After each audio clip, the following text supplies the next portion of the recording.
Well, that fits nicely with talking about Next Heartbeat, which is also a story about your parents. So please tell us what inspired that. Yeah, yeah. So dad, this was years and years ago. Dad was in, believe it or not, World War II, and he was a young airman, and he and mom were separated through the war because of the war, and he was in training in San Antonio, Texas, and he would write my mom a letter a day. And in this process of writing every day, he'd share his stories of what it was like to be in training and that aspect of just every day to sharing what he did. It could be push-ups and boot camp and all of navigating life, I guess. And he would sign every letter, "Your next heartbeat is me."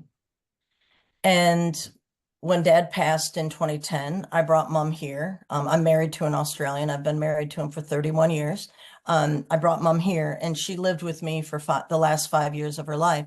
And I brought those letters back to Melbourne with me and I would read them to her.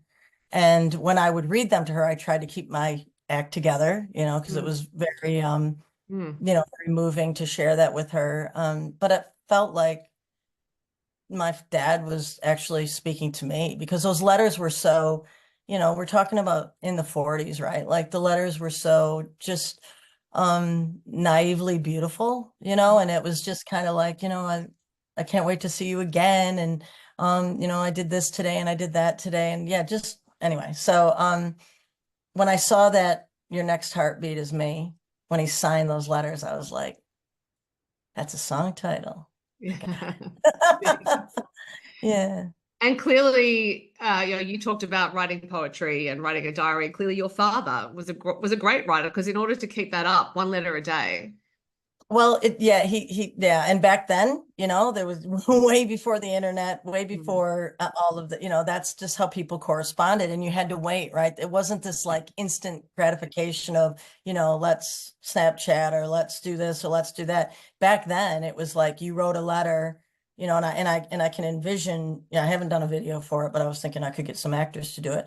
I could envision, someone sitting at a desk in dim lighting and getting ready for bed and he's so tired but he just needs to get that letter in folded up and in an envelope and a stamp and in the post to make sure that it gets to mom.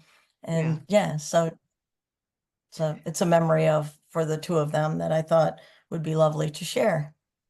Did he used to talk about his service once the war was over? Yeah.